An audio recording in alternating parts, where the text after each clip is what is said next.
অনেকে এখানে তাফসির করতে গিয়ে বলে যে নবীকে মহব্বত করবে আল্লাহ তাকে মহব্বত করবে। এই ভুল কথা কয়। যে নবীরে মহব্বত করে আল্লাহ তাকে মহব্বত করবে? নবীকে মহব্বত করছে আবু তালেব, করেনি? নবীকে মহব্বত করছে আবুল আহাব। যখন নবীর জন্ম হলো তখন আবুল আহাব তার দাসীকে কি করে দিল? আজাদ করে দিল। জানেন, খালি দাসী যে বলছে, মুরব্বী আপনার আব্দুল্লাহ তো আগেই মারা গেছে, আব্দুল্লাহর বইয়ের পেট থেকে চাঁদের বরণ ফুটফুটে একটা পুত্র সন্তান আছে। এই কথা শোনার সাথে সাথে আবুল আহাব বলল, যা তোকে আমি মুক্ত করে দিলাম। দেখছেন, নবী হওয়ার খুশির খবর আবুল আহাব একটা দাসীক মুক্ত করে দিল।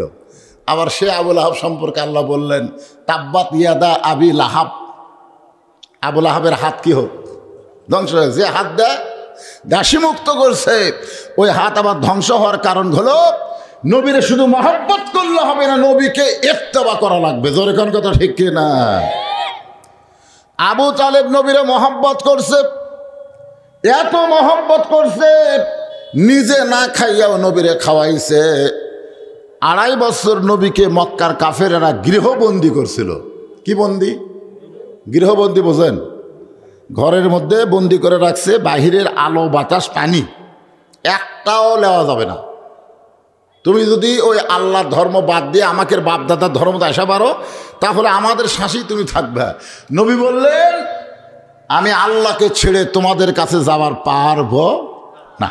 তখন তাকে গৃহবন্দী করলেন, যাকে জেল দিল, মারাত্মক জেল। এখনকার জেলের মধ্যে তাও খাবার আছে, আছে না নাই? খাবার আছে। দেখেন জেল খাটা সব মৌলানারা বার হচ্ছে, ভালোই তো দেখা যাচ্ছে। আমির হামজা আগে চিকন ছিল, এখন মোটা হয়ে গেছে, তার মানে খাওয়া আছে। ঠিক কি না? হ্যাঁ, আমি তো হিসাব ছাড়া গেছি। তো ব্যাপারটা হলো, বাংলাদেশের জেলখানার মধ্যে কিন্তু মজা আছে। মজা কি জানেন? এই চাপ নেই, ভিতরে গেলেও আপনাদের মতন ভক্ত মানুষ পাওয়া যায়। অনেকে আছে হুজুর, ওরা না খায় হুজুর খিলেই। একজন আসে কয় হুজুর মাথা টিপা দেয়, আর একজন কয় পাও টিপা দেয়। এই এত টিপা লাগবি না। এই রে, বাহিরেও যেমন হুজুর, ভিতরেও তেমন হুজুর।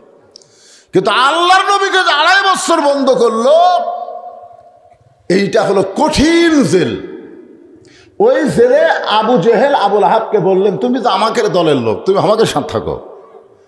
আবু তালেব বললেন, দরকার হলে গোটা দুনিয়া ছাড়তে পারি, কিন্তু আমার এতিম ভাতিজাকে আমি ছাড়ব না।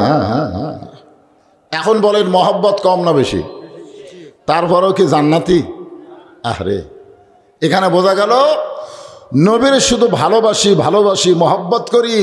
কেমনে যাবো মদিনায়, মুখো থামার দাড়ি নাই। এই মিথ্যা ভালোবাসা দিয়া নবীকে ইত্তেবা করা যাবে না। ইত্তেবা শব্দের অর্থ হলো নবীকে অনুসরণ করা লাগবে। এজন্য সকলে আমার সঙ্গে, যুবকেরা তোমরা সবাই একটু আমার সঙ্গে বলো, উপায় নাই রে, উপায় নাই রে, উপায় নাই, নবী বিনে আল্লাহ পাওয়ার উপায় নাই। এমন একজন নবী আল্লাহ আমাদের দিয়েছেন, খুশি না বেজার? তাহলে সকলেই বলি সাল্লাল্লাহু আলাইহি ওয়াসাল্লাম। আমি 2টা আয়াত আপনাদের সামনে তেলাওয়াত করেছি। একটা হলো মিনহা খালাকনাকুম অফিহা নুইদুকুম অমিনহা নুখরিজুকুম তারাতান উখরা। আপনার এই আয়াত বোঝেন? এটা মরে গেলে না, মানুষের মুখে শোনা যায়, মরে গেলে। বাইসে থাকতে কেউ এটা কয় না। আর একটা আয়াত মরার খবর শুনলে আমরা সকলে কই ইন্না লিল্লাহি ওয়া ইন্না ইলাইহি রাজিউন। আসলে এই 2টা আয়াতই অত্যন্ত গুরুত্বপূর্ণ, কিন্তু আমরা সব সময় কই না, মরার পরে কই। আমি আজকে আপনাদের সামনে, জীবিত মানুষদের সামনে এই আয়াতগুলো আলোচনা করব, একটু মনোযোগ দিয়ে শুনবেন। আল্লাহর নবী 13 বছর মক্কায় ছিলেন। মুসলমানের সংখ্যা হলো মাত্র 320 জন। 13 বছর কলেমার দাওয়াত দেয়া মুসলমানের সংখ্যা কত? তার মধ্যে 17 জনকে মক্কার কাফেররা হত্যা করল। 320 জনের মধ্যে 17 জনকে হত্যা করার পরে নবীর সাহাবী থাকলো মাত্র 303 জন। জোরে কোন কয়জন? তাহলে 13 বছরের লাভ হলো 320, 17 গেল, থাকলো 303। আল্লাহর হুকুমে এই 303 জন সাহাবীকে নিয়ে নবী মক্কা থেকে মদিনায় হিজরত করলেন। জোরেগণ কি করলেন? যে এখানে থাকা তো বার বরকত কিছুই হচ্ছে না, বরং যে কয়টা হচ্ছে তারই মধ্যে আবার মারতেছে। তো হুজুর আপনি আর মক্কায় থাকেন না, মক্কার পরিবেশ খুব একটা ভালো না। মক্কার পরিবেশ কি না?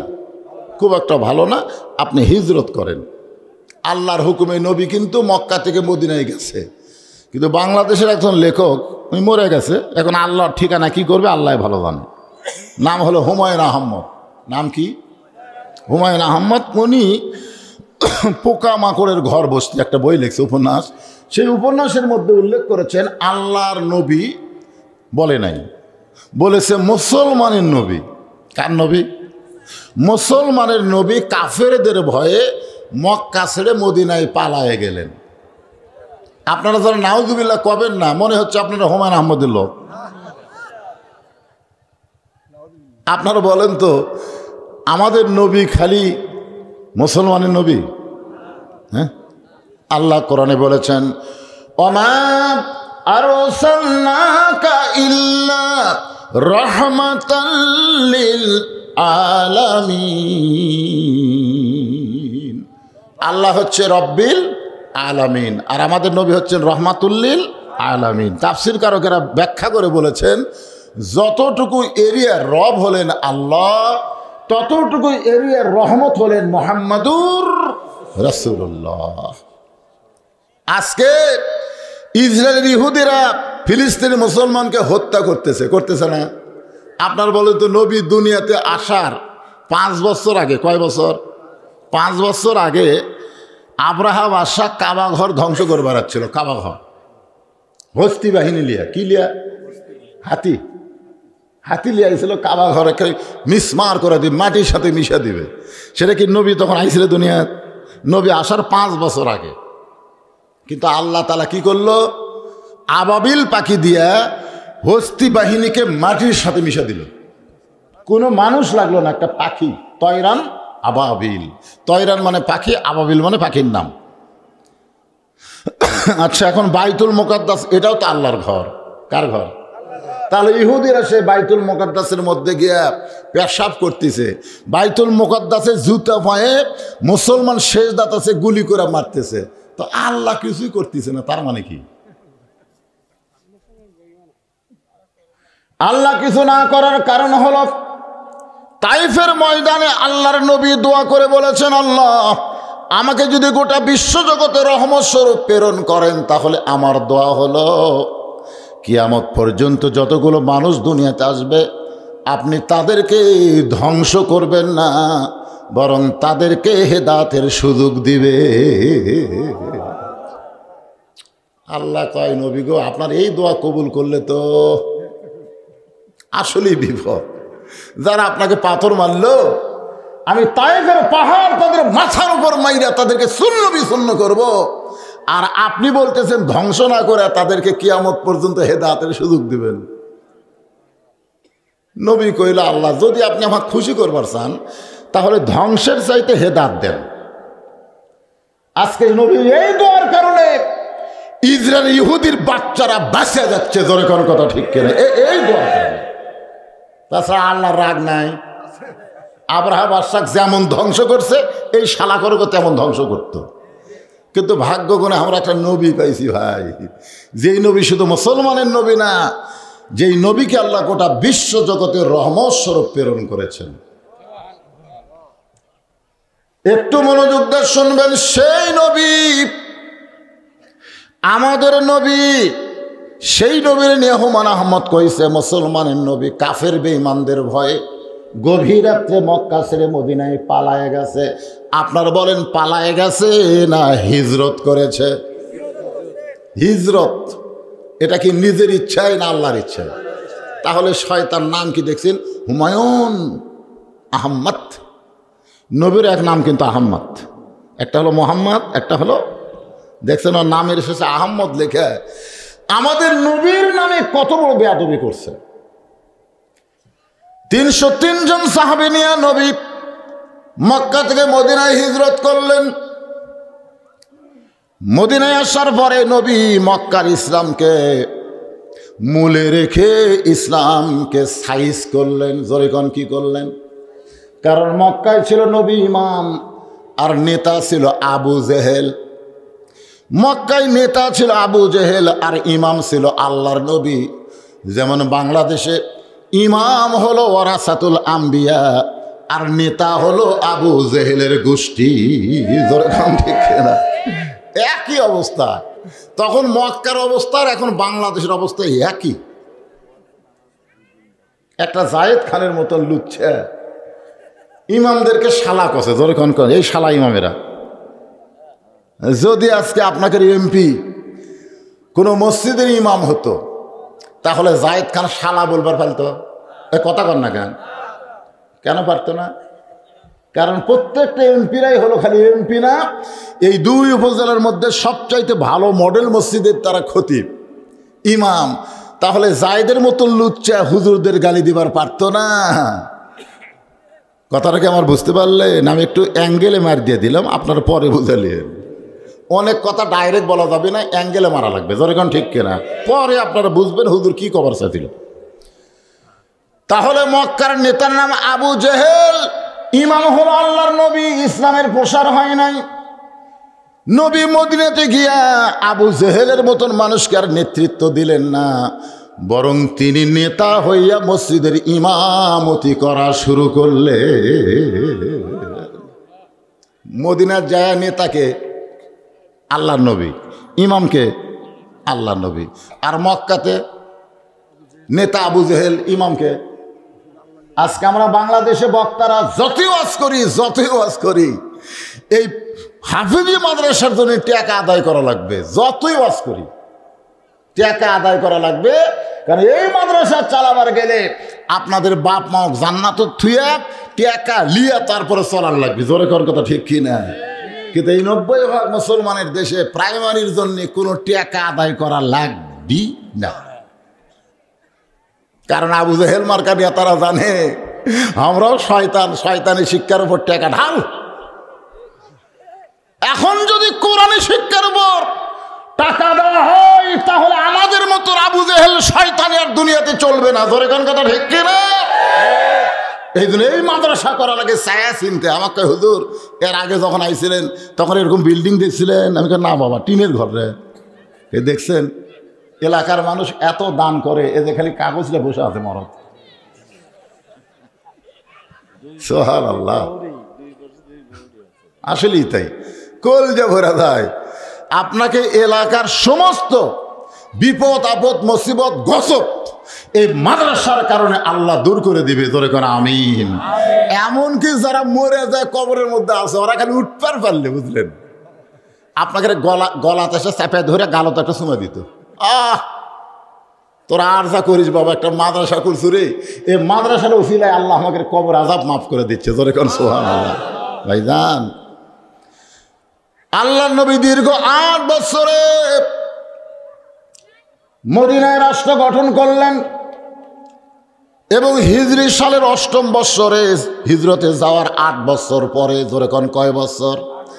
8 বছর 10,000 সাহাবী নিয়ে মক্কার দিকে রওনা দিলেন। সাহাবেরা বলতে, হুজুর আমরা কি জন্য মক্কা যাচ্ছি? রাসূল বলে অত কথা নাই, চলো যাই। 10,000 সাহাবী নিয়ে যখন মক্কার দিকে রওনা দিছে, এই খবর মক্কার কাফেররা শোনার পরে মনে মনে চিন্তা করে, যাই যেমন তার চিন্তাও তেমন। ধরে কোন কথা ঠিক কিনা? একদিন গভীর রাত্রে মক্কা ছেড়ে মদিনায় হিজরত করেছে। আজকে 10,000 সৈন্য নিয়ে যখন, আসলে সৈন্য নিয়ে না, নবী সাহাবী নিয়ে যাচ্ছে। ধরে কোন ঠিক কিনা? আর ওরা কয় সৈন্য নিয়ে, কারো হাতে তরবারি নাই, কারো হাতে কোনো কিছু নাই, খালি লিল্লাহে তাকবীর, আল্লাহু আকবার, একটাই অস্ত্র। সে অস্ত্রের নাম কি? আল্লাহ। লিল্লাহে তাকবীর, আল্লাহু আকবার। নবী খালি বলেছেন পাও একটু লাগা লাগা হাঁটবে আর তুলে তুলে মারবে। লাগে হাঁটতে তুলে মারবে, আর কিছু করা লাগবে না। আর তাকবীর খালি মুখ ঠিক থুবা। ওরে বাবা রে, ওরা ওটা দেখে বাড়ি ঘর ছাড়িয়া, বুঝলেন? হাই ভাই, আজ যা পিটল হবি রে। বাড়ি ঘর ছাড়া সব পাহাড়ের গোয়ার মধ্যে লুকাছে। আল্লাহ তাআলা বিনা যুদ্ধে মুসলমানদেরকে মক্কা বিজয় দিয়ে ঘোষণা করলেন, ইজা পড়েন, ইজা জা নাসরুল্লাহি ওয়াল ফাত ওয়া রাআইতান নাসা ইয়াদখুলুনা ফি দীনিল্লাহি আফওয়াজা ফাসাব্বিহ বিহামদি রাব্বিকা ওয়াস্তাগফির ইন্নাহু কানা তাওয়াবা। যুদ্ধ হলো, বিনা যুদ্ধে বিনা রক্তপাতে যেই মক্কা ছেড়ে নবী গেছিলেন রাত্রেবেলায়, সেই মক্কা দিনের বেলায় আল্লাহ মুসলমানকে দিয়ে দিলেন। সুবহানাল্লাহ। সাহাবেদের মধ্যে একজন আবার খুব রাগী, বুঝলেন? আল্লাহ রাসূল বলেছেন সবচাইতে নরম হলো আবু বকর, আর সবচাইতে গরম হলো হযরত ওমর। ওই আবার ওই জুব্বার মধ্যে করে তরবারি আনছে, ওটা আবার রাসূল জানে না কার মধ্যে আনছে। রাসূল কিন্তু বলছে তরবারি নিয়ে যাওয়া হবে না। হযরত ওমর আবার এই জুব্বার মধ্যে, সেই মোটা জুব্বা তো এরই মধ্যে পিছে পিছে থসে, এই তরবারি বার করে ওমর ফারুক ঘোষণা দিল, মক্কায় যারা যুদ্ধ অপরাধী আছে এই কয়টা আমি শেষ করব। কি অপরাধী? যুদ্ধ অপরাধী যারা আছে এই কয়টা আমি শেষ করব নবী জানার আগেই। উনি 4 জনের নাম হযরত আলীর কাছে বললেন। কয়জনের নাম? 4 জন যুদ্ধ অপরাধী। তার মধ্যে একটা হলো আবু সুফিয়ান, আর একটা হলো হিন্দা, নবীর চাচা আমির হামজার কলজা চাপা খাসে এই হিন্দা।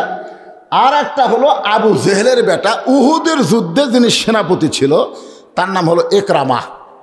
এর নাম কি? একরামা। আর একটা হলো ওহাসি। ওহাসি বোঝেন? যাই বর্ষা নিক্ষেপ করে আমির হামজাকে ধরাশায়ী করছিল। এই 4 জনকে হযরত ওমর হত্যা করবে। কথা প্রসঙ্গে যখন কথাটা নবীর কাছে গেল, আল্লাহ নবী ওমরকে ডাক দে, বলে ওমর মনে হয় তোমার জুব্বার মধ্যে কিছু আছে। ওমর আলী রে, কে রে আলী? এই খবর নবীকে দিছে।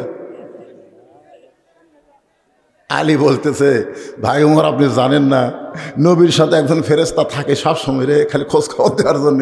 এর নাম হলো জিবরাইল। জোরে কারণ সুবহানাল্লাহ। আমরা 2 ভাই তখন গল্প করছি, মনে হয় ফেরেশতা শুনে নবীর কাছে এসে কষে। আল্লাহ নবী বলেন, ওমর তরবারি বের করো। ওমর ফারুক তরবারি বের করে নবীর কাছে জমা দিলেন। নবী তরবারি হাতে নিয়ে বললেন, মুসলমান তরবারি রাখতে পারে তো সব জায়গায় ব্যবহার করতে পারবে না, জায়গা মতো তরবারি ধরা লাগবে। সুবহানাল্লাহ। তাই বলে মনে করেন খালি তসবিহ নিয়ে থাকলে হবে না, হাতত একটা লাঠি থোয়া লাগবে, ঠিক কিনা কম? লাঠি থোয়া লাগবে না? এখন যে হারে কুত্তে মানুষের ধরতেছে ভাই, এক ফকির আমার কইছে, হুজুর এই কুত্তাগুলো ভিক্ষা করবার গেলে আমাকে ব্যাগ পর্যন্ত কামড়া ধরে। মানে এমন কুত্তা আছে ব্যাগত মারে কামড়, এক কামড়ে চাউল সব পড়ে যায়। তো হুজুর এত লা ইলাহা ইল্লাল্লাহ পড়ে ভিক্ষা করি, কাম তো হচ্ছে না। আমি ফকিরকে বললাম, ভাই ব্যাগের সাথে একটা লাঠি ধরে। তাই লাঠি কেন? যখনই কুত্তা আসবে একটার 5 হাত বাড়ি দিলে ওই কুত্তায় সব কুত্তা কবি ওই ফকিরের কাছে যাইস না, ওর হাতত কিন্তু লাঠি আছে। তোর কোনো কথা ঠিক কিনা? তো অজগবি যান মারিস না, ব্যাগত কামড় দিবার আলে মারিস। আজকে আমাদের মানুষের ভিতরে এরকম কিছু কুত্তা আছে না নাই? জোরে কোনো আছে না নাই? ওদেরকে সাইজ করবার গেলে সবসময় মারা লাগবে না। যখন ওরা আপনার ঈমান আমলকে হরণ করতে আসবে, তখন আপনাকে দরকার হলে তরবারি বের করা লাগবে। জোরে কোনো কথা ঠিক কি না?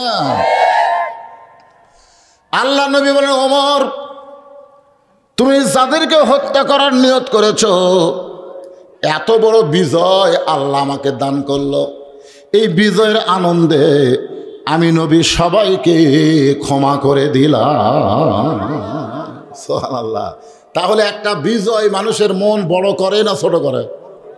আর আমাদের বাংলাদেশ বিজয় হওয়ার পরে 42 বছর পর এরকম ধরে ধরে আবার ফাঁসি দেওয়া লাগতেছে। জোরে কোন কথা ঠিক কিনা? ওই সময় অপরাধ করছে, এখন এসে কাম সারতেছে। হাই রে রাগ ভাই, বিজয়ের একটা আনন্দ আছে না নাই? জোরে কোন আছে না নাই? একটু মনোযোগ দিয়ে শুনবেন। ওমর ফারুক বললেন, ইয়া রাসূলুল্লাহ, কি সাউন্ড কম? এটা দিলি সাউন্ড হবে কে গেল? আপনি আমি কি আজকে নতুন ওয়াজ করতেছি কেন? ওয়াজের বয়স আমার 38 বছর, আমার অ্যালার্জি আছে রে পাগলা, এটা কামড় দিলে খালি কান চুল করবি। আমি কোনো মসজিদেও এটা মুকুট দিই না, দরকার হলে চিল্লা চিল্লা করি। আমার কথা কি আপনার শুনতে পাচ্ছেন? এই মেয়ে মানুষ আশা লাগবি কেরা? হ্যাঁ, ইয়াসসার রাদিয়াল্লাহু আল্লাহ বললো, হুজুর আমি ঈমান গ্রহণ করছি, আমার ঈমান গ্রহণ করার কথা শুনে আমার বউটাও ঈমান গ্রহণ করবার চায়। বইয়ের নাম হলো সুমাইয়া। বইয়ের নাম কি? সুমাইয়া। তো হুজুর আমি কি করব? আমার বউকে কি আপনার কাছে নিয়ে আসবো? আল্লাহ রাসূল বললেন, বাল্লিগো আন্নি ওয়ালাউ আয়া, তুমি যে কলমা গ্রহণ করছো সেই কলমাটা তোমার বউয়ের কাছে বলে দিলেই তোমার বউ যদি গ্রহণ করে তাহলেই হবে, তোমার বউকে আর নবীর কাছে আসা লাগবি না। খাস কথা, এই মেয়ে মানুষগুলো আশা লাগবে কি? আপনার মরদরা ঠিক মতো শুনবেন, ওইটা দেয় আপনার আবার রিলে করবেন, বদরুল আজকে এই কয়ে গেল, তখন বলবি তুমি মিশে মিশে বলতিস। এই জন্য ওরা আসে, কিন্তু শুনবার পায় না। তো হয়েছে হয়েছে। যাই হোক, আপনারা তো আমার কথা বুঝতেছেন। ওদিকে একটা হরণ দাও তাহলে হবে। একটু জিকির করেন, লা ইলাহা ইল্লাল্লাহ, লা ইলাহা ইল্লাল্লাহ, লা ইলাহা, লা ইলাহা ইল্লাল্লাহ মুহাম্মাদুর রাসূলুল্লাহ সাল্লাল্লাহু আলাইহি সাল্লাম। ওমর ফারুক বলতে তো, হুজুর আপনি আমার তরবারি কাড়া নিলেন, আপনি আমার কাছ থেকে তরবারি নিলেন, আপনি তাদেরকে সাধারণ ক্ষমা ঘোষণা করলেন, কিন্তু একটা কাম আমি করবার চাই। নবী বললেন, তুমি আবার কি কাম করবা? বলে, মক্কা বিজয়ের আমরা আনন্দ মিছিল করব। মক্কা বিজয়ের কি মিছিল? আনন্দ মিছিল করব। তা আল্লাহ রাসূল বলে, ওমর তুমি মক্কা বিজয় করছো না আল্লাহ দিছা? উমর সুম করছে, না হুজুর আল্লাহ তো আল্লাহ বিজয় দিল, আর তুমি আনন্দ মিছিল করবা কেন? ফাসাব্বিহ বিহামদি রাব্বিকা ওয়াস্তাগফির। তুমি যে আনন্দ করবার চাও, এই আনন্দ থেকে আল্লাহর কাছে ইস্তেগফার করো। আমরা মুসলমানের কোনো ক্ষমতা নাই, সব ক্ষমতার মালিককে। 10,000 সাহাবী, সকলের ভিতরে একটু আনন্দ মিছিল করার নিয়ত। এমন সময় নবী দেখলেন এদেরকে আনন্দ থেকে মুক্ত করার জন্য, বের করার জন্য উপায় কি? নবী তাকায় দেখে জান্নাতুল মাওয়া নবীকে ডাকতেছে। জান্নাতুল মাওয়া হলো মক্কার সব চাইতে বড় গোরস্থান। নবী তাকায় দেখে জান্নাতুল মাওয়া মক্কার সবচাইতে বড় কবরস্থান। আল্লাহর নবীকে ডাকতেছে, ওগো নবী, এতদিন পর মদিনা থেকে মক্কায় আসলেন, আমরা কবরের ঘরে ঘুমায় আছি, আপনি কি একটা বারও আমাদের খবর নিবেন না? যেরকম সুবহানাল্লাহ। আমরা দেখতে পাই না ভাইজান, আমাদের বাড়ির পাশের কবর, আমাদের বাপ মা দাদা দাদি আপনজন, সবচাইতে আপনজন কবরের মধ্যে শুয়ে আছে, আমরা দেখতে পাই না। কিন্তু আল্লাহর নবীকে আল্লাহ বলেছেন, ইত্তাকু ফিরাসাতাল মুমিনিনা ফাইন্নাহু ইয়ানজুরু বিনুরিল্লাহ। ওগো নবী, আপনি যদি কোনো কিছু দেখতে চান তাহলে আপনি চোখ বন্ধ করেন, গোটা দুনিয়া আমি আপনার সামনে হাজির করে দিব। কারণ প্রত্যেকটা মুসলমানকে আল্লাহ এমন একটা চক্ষু দিছে। এজন্য ছোটোবেলায় আমরা লেখাপড়া করতে পড়েছি, একে চন্দ্র, দুয়ে পক্ষ, তিনে নেত্র। নেত্র মানে হলো চোখ। চোখ কিন্তু দুইটা না, প্রত্যেকটা মুসলমানের চোখ হলো কয়টা? 3টা চোখ। এই তো ব্যারাম শুরু করলো রে, মাইকের এরকম ভম ভম করলে হবি? তাই সাউন্ড তো খুবই ভালো আছে রে বা। তো মহিলা দিবার আমাকে কাম ছাড়বো? আশ্চর্য কথা।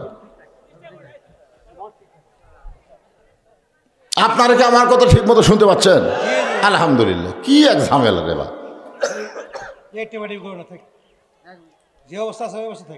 এত গুরুত্বপূর্ণ আলোচনা আজকে হচ্ছে, বুঝবার পারতেছে না।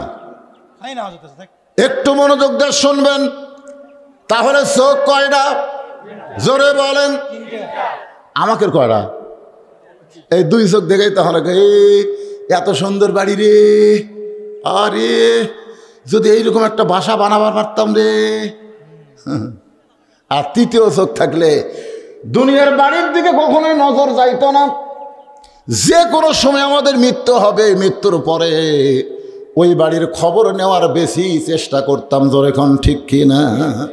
এই জন্য একটা গজল আছে, কিন্তু যেদিন ডাক পড়িবে, সবাই বলেন, যুবকেরা তোমরা সবাই বলো, কিন্তু যেদিন ডাক পড়িবে কবর মাঝে যাইতে, জোগাড় কিছু করছো বন্ধু তার মাঝে বিছাইতে।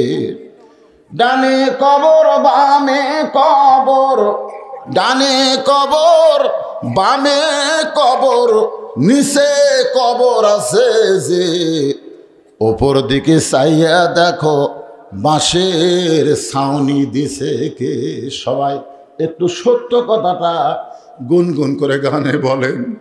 এমন আজাব দিবে রে ভাই, এমন আজাব দিবে রে ভাই, কবরের ওই মাটিতে গলা ফেটে রক্ত ঝরবে চিৎকারের ওই চোটেতে।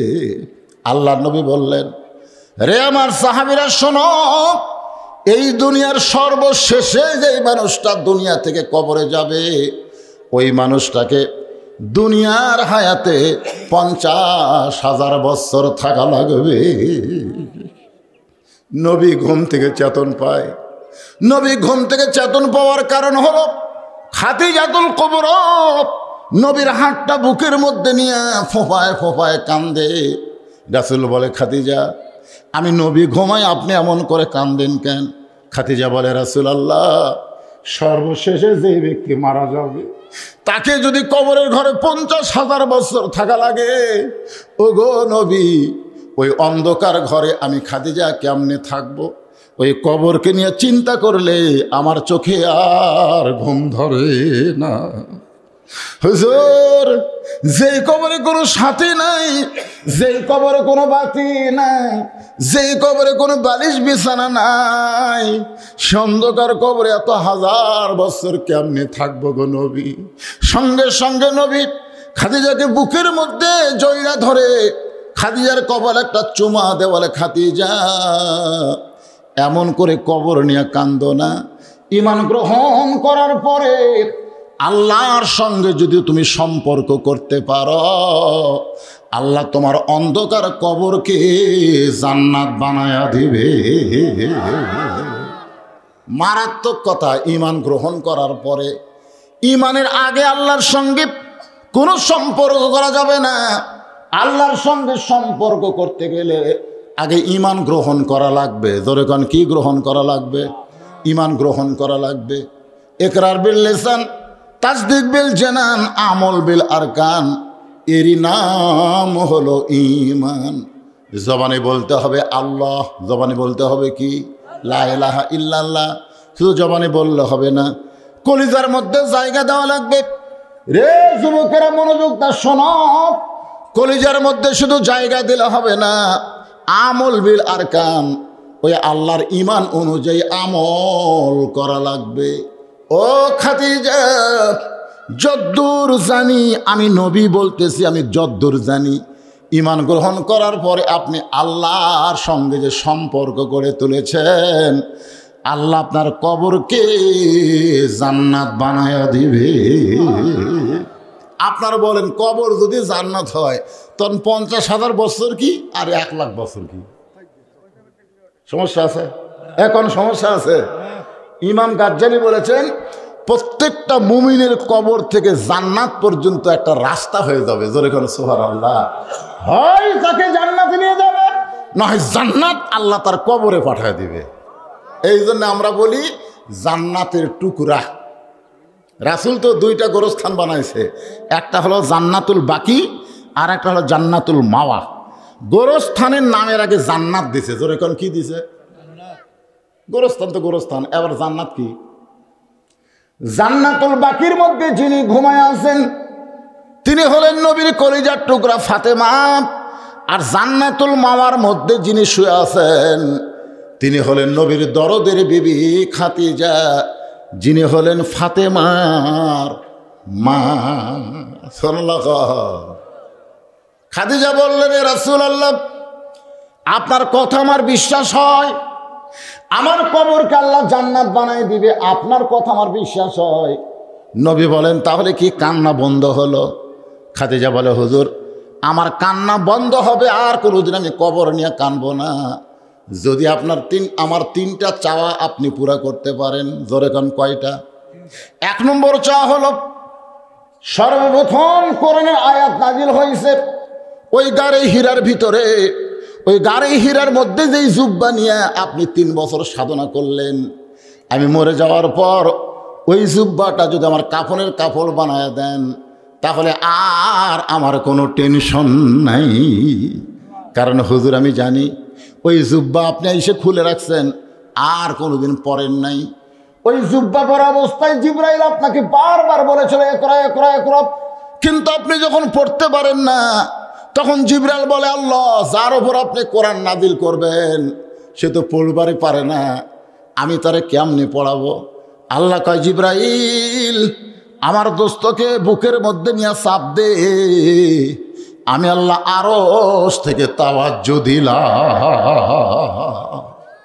ফেরেশতা জিবরাইল নবীকে বুকের মধ্যে নিয়ে একটা চাপ দেয়, ওই চাপে আল্লাহ তাআলা আরশ থেকে তাওয়াজ্জু দিয়ে বলে, নবী গো, এমন একটা বাণী আপনার কাছে পাঠালাম, এই বাণী হলো আমি আল্লাহর বাণী, আপনার জবান থেকে কেন বের হবে না?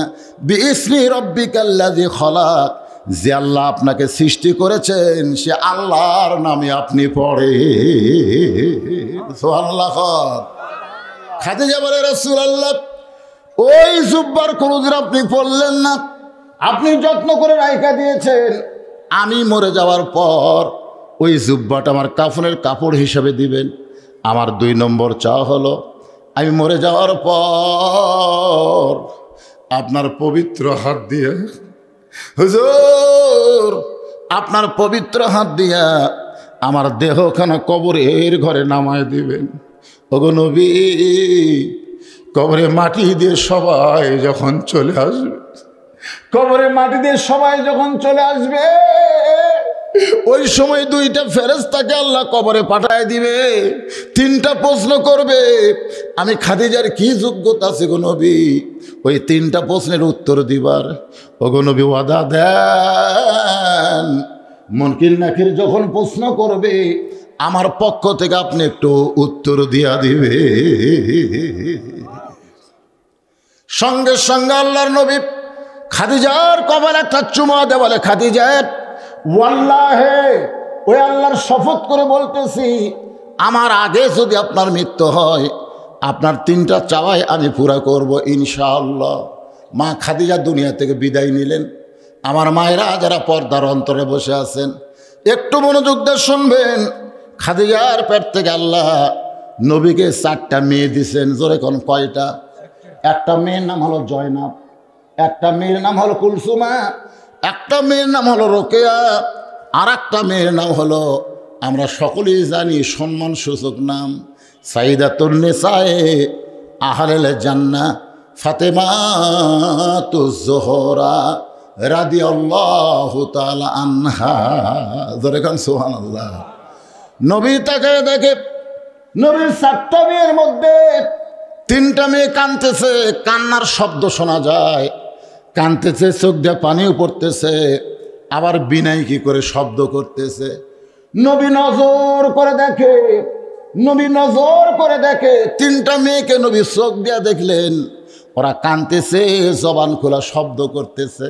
আর ফাতেমার দিকে নবী চোখে দেখলেন না, নবী নজর করে দেখে ফাতেমার চোখ দিয়ে পানি পড়তেছে, আর কলিজা বয়ে বয়ে রক্ত ঝরতেছে। ইয়ানজুরু বিনূরিল্লাহ, নবী নজর করে দেখেন ফাতেমার কান্নার কোনো শব্দ নাই, 2 চোখ দিয়া পানি পড়তেছে, আর কলিজা রক্ত ঝরতেছে।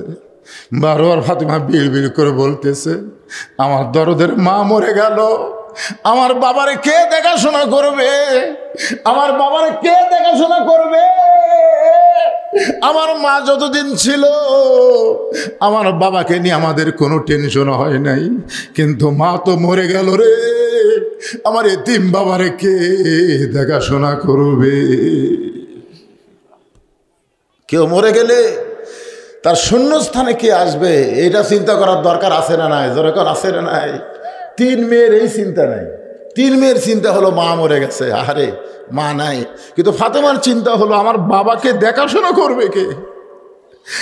শিশুকালে মইরা গেছে মা, গর্বে থাকতে মরছে পিতা নবী, গর্বে থাকতে মরছে পিতা নবী, চোখে দেখলেন না, কে করিবে লালন পালন, কে করিবে লালন পালন, কে দিবে সান্ত্বনা? এই দুনিয়ার বড় এতিম নবী ছিলেন একজনা। 4টা মেয়ের মধ্যে নবী ইশারা করলেন, ফাতেমার দিকে হাত মারলেন। ফাতেমা নবীর কাছে আসলেন, নবী আমার ফাতেমার কপালে চুমা দিয়ে বললেন, মা তোর মা আমাকে ছাইড়া দুনিয়া থেকে চলে গেছে, কিন্তু তোর মা যাবার আগে আমার 2টা ওসিয়ত করেছে। ফাতেমা বলল, বাবা কি ওসিয়ত করছে? বলে 1 নম্বর ওসিয়ত হলো তোর মারে গোসল করাতে হবে, তুই একাই গোসল করাবি মা, তোর অন্য কোনো বোনকে সঙ্গে নেওয়া যাবে না। তোর মা বলেছে ফাতেমা শুধু আমারে গোসল করায় দিবে, একা একা আমার ফাতেমা আমারে গোসল করাবে। আল্লাহ নবী বলে, ফাতেমা রে তোর মা 2তে ওসিয়ত করেছে, তোর মাকে তুই কাফনের কাপড় পরাবি, দুনিয়ার অন্য কেহ তোর সঙ্গে থাকতে পারবে না। ফাতেমা বলে, বাবা আমার আরো 3টা বোন আছে, ওদেরকে বাদ দিয়ে আমি একাই শুধু মারে গোসল করাবো, একাই মারে কাপড় পরাবো।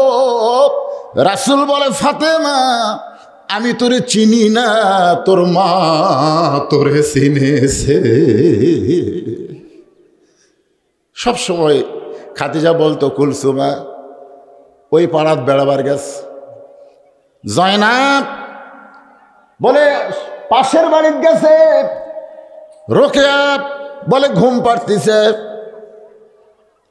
এখন খাদিজা বলে, ফাতেমা লব্বাইক, জোরে কোন সুবহানাল্লাহ।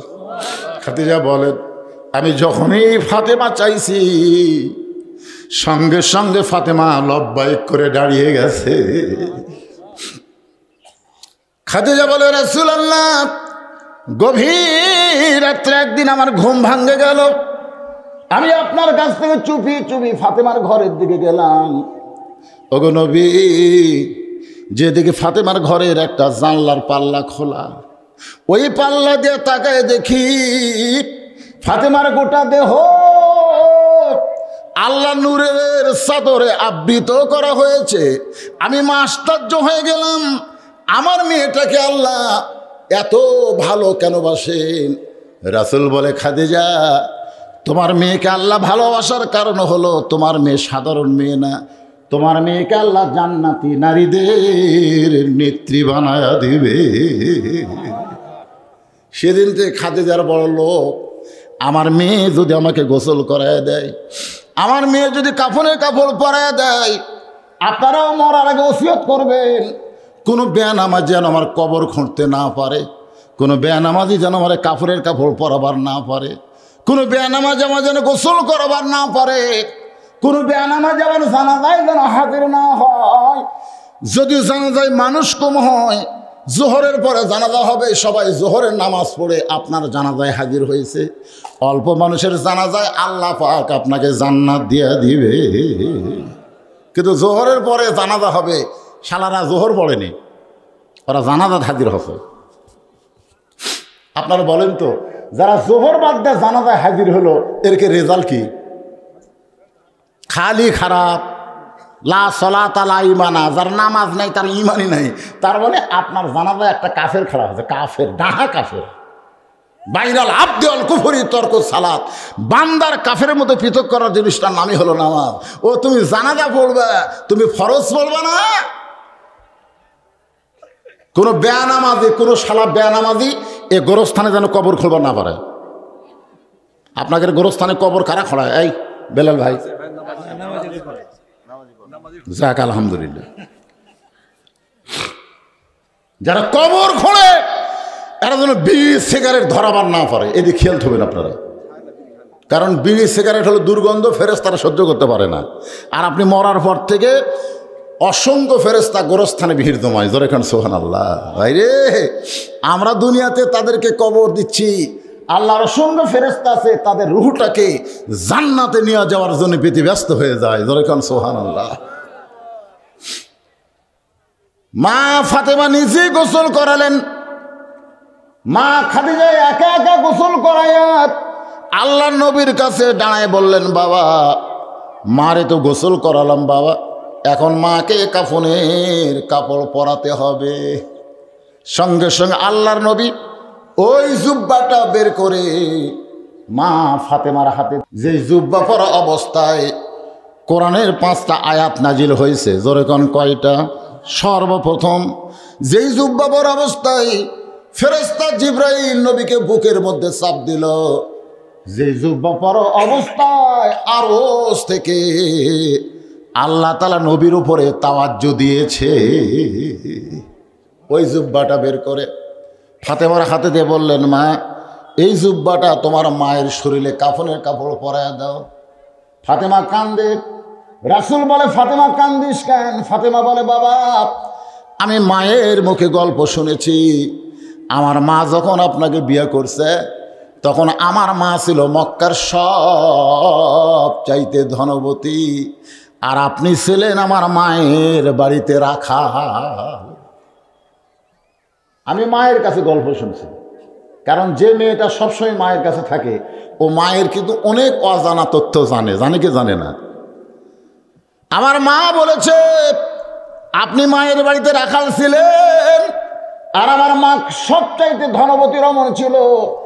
আজকে সেই ধনী মেয়েটা মারা গেল, মক্কার দোকানে নতুন কোনো কাপড় নাই, নতুন কাপড় না দিয়া এই পুরাতন জুব্বা দিচ্ছেন। তার মানে বোঝা গেল আমার মা মরার সঙ্গে সঙ্গে আপনি মাকে ভুলে গেছেন।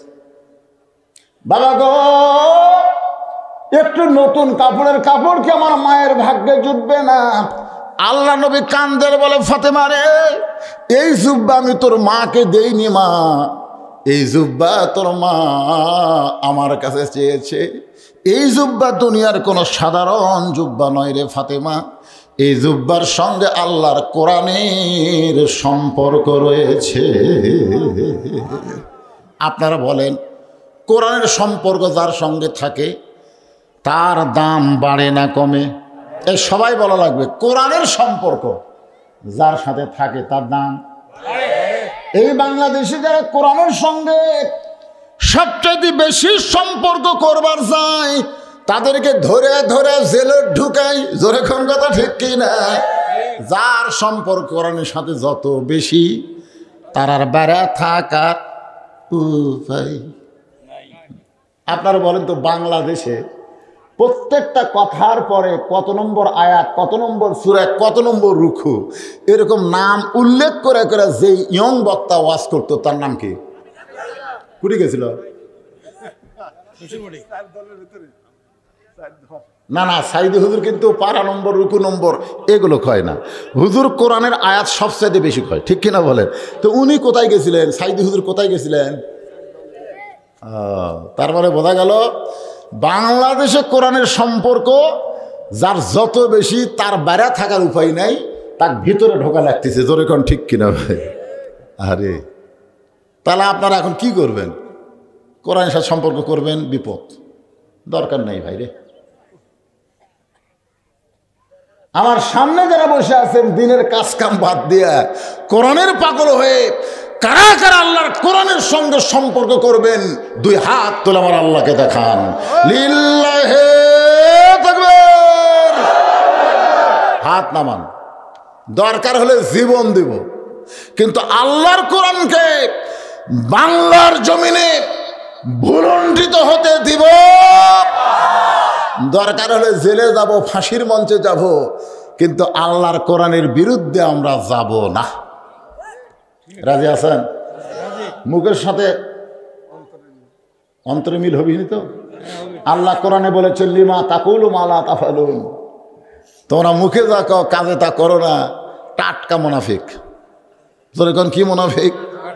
সাইদি হুজুর কখনো মনে করছিল যে আমার আওয়াজে লক্ষ লক্ষ মানুষ হয়, হামাক জেলের মধ্যে ঢুকাবি কেড়ে, জেলের তালা ভাঙ্গালি আসবি। তোর কোন কথা ঠিক কিনা?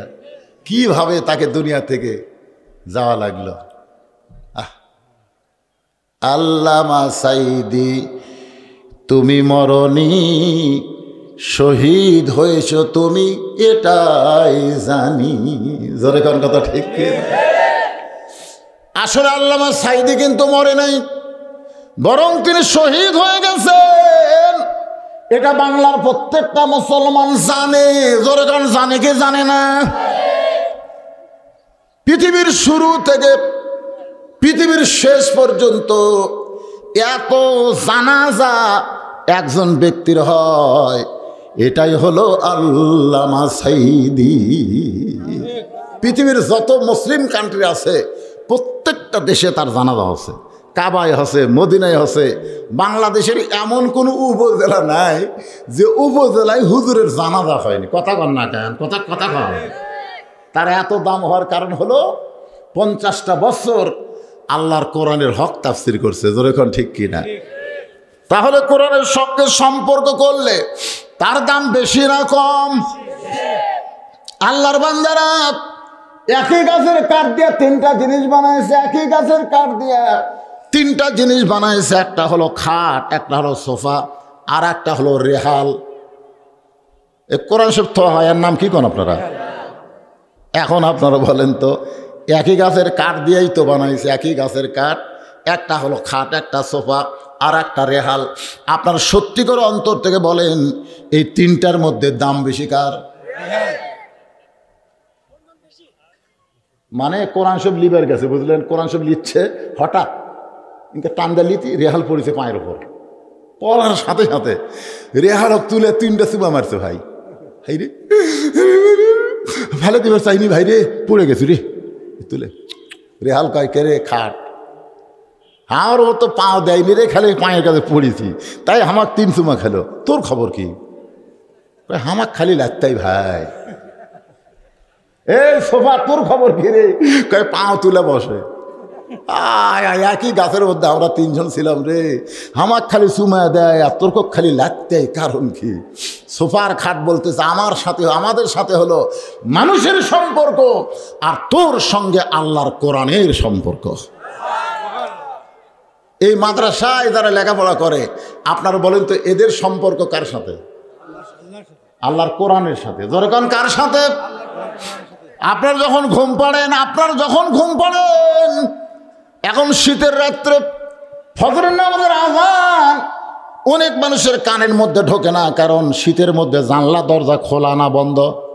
হ্যাঁ, যখন খোলা না বন্ধ, খালি বন্ধ। কতগুলো লোকের অভ্যাস হলো ল্যাপ মুখের উপর না দিলে ঘুমই ধরে না। যখন ঠিক কিনা? ওই আযান শুনবে। আর এই মাদ্রাসার বাচ্চারা সকালবেলা একদিন তদন্ত করতে এসে দেখেন শুধু ফজরের নামাজ না, এরা ঘুম থেকে চেতন পেয়ে তাহাজ্জুদের নামাজ পড়ে, এরা ফজরের জামাত করে। আর সকালবেলায় কোরআন সামনে নিয়ে যখন তেলাওয়াত করে, এই তেলাওয়াত নিজের জন্য করে না, এ তেলাওয়াত করে গোটা বিশ্ববাসীর জন্য। যখন ঠিক কিনা? তাহলে এই কোরআনের সাথে সম্পর্ক যারা রাখতে চান, এই কোরআনের মাদ্রাসা তাদেরকে গড়ে দেওয়া লাগবে ভাইজান। এই কোরআনের মাদ্রাসায় অসংখ্য পাখি কিচিরমিচির করে। আমি দেখছি আমার মাদ্রাসায় একদিন সকালবেলায় ওরা কোরআন সামনে নিয়ে এরকম ঝুঁকতিছে। আমি চিন্তা করলাম কে রিঙ্কা ঝোঁকে কে। তা আমি আস্তে আস্তে একজনের পিছনে যায়, খুব আস্তে আস্তে যায়, ফট করে ধরছি। যেই ধরছি ওর পড়া বন্ধ। আমি করলাম পরে না হুজুর ছেড়ে দেন তারপরে পড়বো। যেই ছেড়ে দিছি আবার শুরু করছে। আমি ওদের একটু নিকটে গিয়ে দূরে গিয়ে ওদের দিকে তাকাইলাম, কিছুই দেখা যায় না। ইয়ানজুরু বিনুরিল্লাহ, 2 চক্ষু বন্ধ করে তাকাই দেখি এরা মাদ্রাসার তালবে ইলম নয়, এরা জান্নাতের কবিতর কিচিরমিচির করতেছে। তাহলে আপনাদের এই গ্রামে এই মাদ্রাসা কিয়ামত পর্যন্ত চলবে। কারা কারা চান দুই হাত তুলে আমার আল্লাহর একটু দেখান। লিল্লাহে তাকবীর।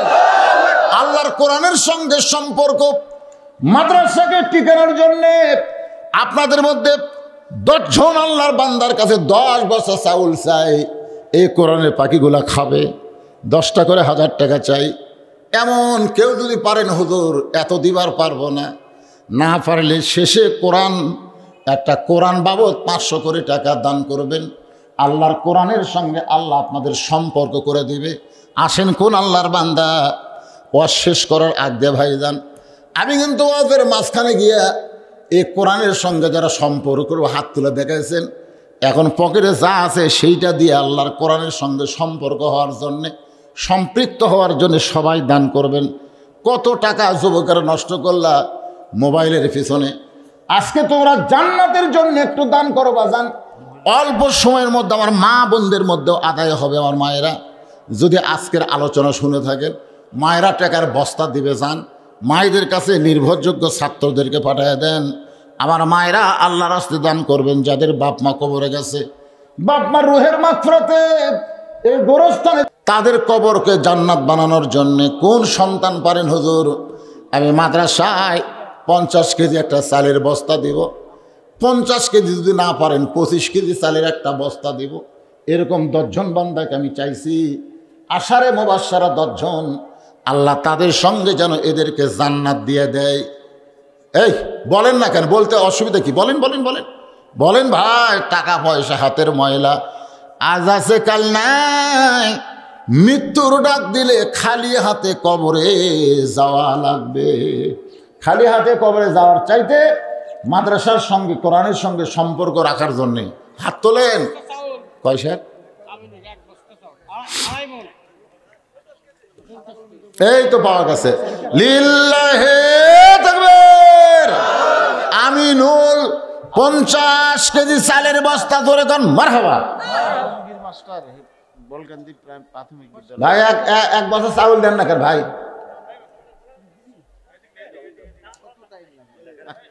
না না চালের ক্ষতি কি?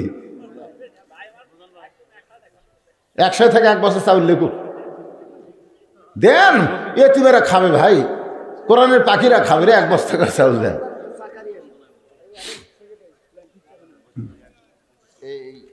আমাদের 9 নম্বর ওয়ার্ড,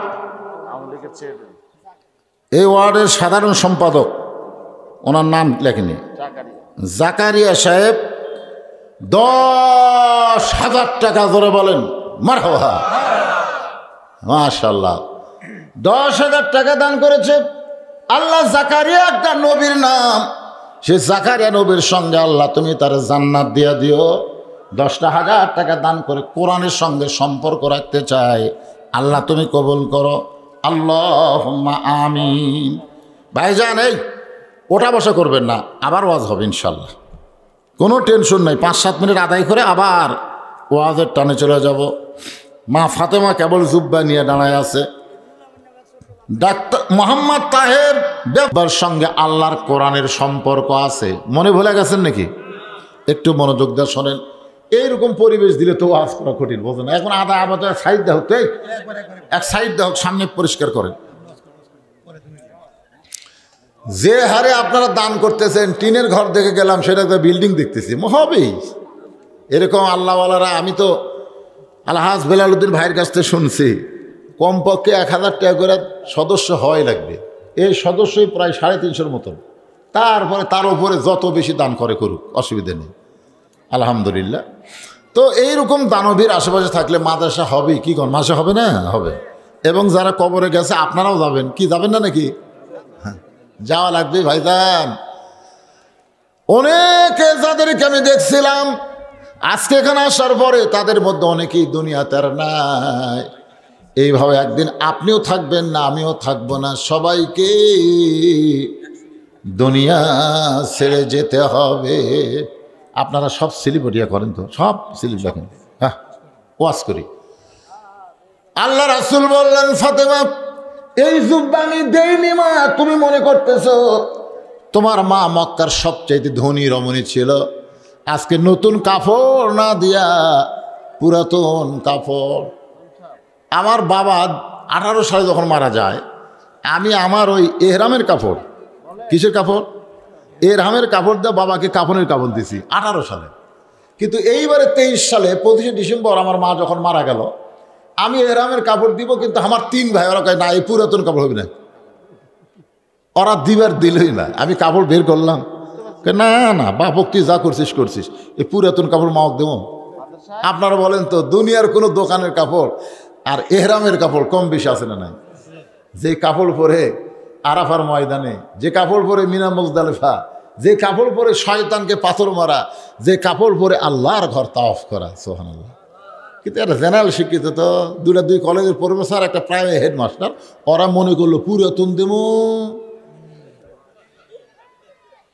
ফাতেমা বলতেছে, বাবা মক্কার সবচাইতে ধনবতী আমার মা, সেই মারে নতুন কাপড় না দিয়ে পুরাতন জুব্বা কাপড়ের কাপড়। রাসূল বললেন, ফাতেমা এই জুব্বা আমি দিচ্ছি না মা, এই জুব্বা তোমার মা চেয়েছে। এই জুব্বা কেস আছে? ফাতেমা বলে, বাবা আমার মা চাওয়ার কারণ কি? রাসূল বললেন, চাওয়ার কারণ হলো এই জুব্বা সাধারণ কোনো জুব্বা নয়, এই জুব্বার সঙ্গে আল্লাহর কোরআনের সম্পর্ক রয়েছে।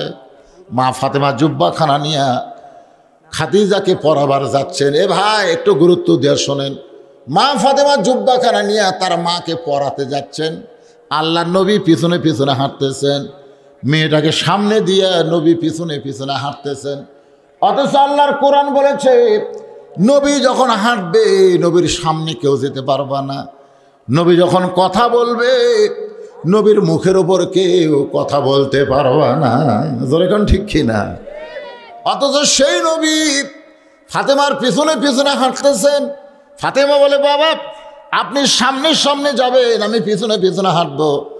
রাসূল বলে, ফাতেমা রে, আমি যত বড়ই নবী হই না কেন, আমি আমার মাকে সম্মান করি। ও ফাতেমা, তুই শুধু আমার মেয়ে না, তোর চেহারার মধ্যে আমি দেখেছি আমার মা আমিনা। আপনি কি বলেন, নবী হয়েছে বলে মায়ের সম্মান নাই? এক মাহফিলে রাসূল ওয়াজ করতেছেন, আল্লাহ নবী ওয়াজ করতেছেন। ইতিমধ্যে হালিমাতু সাদিয়া ওই জায়গায় আইছেন নবীকে দেখতে।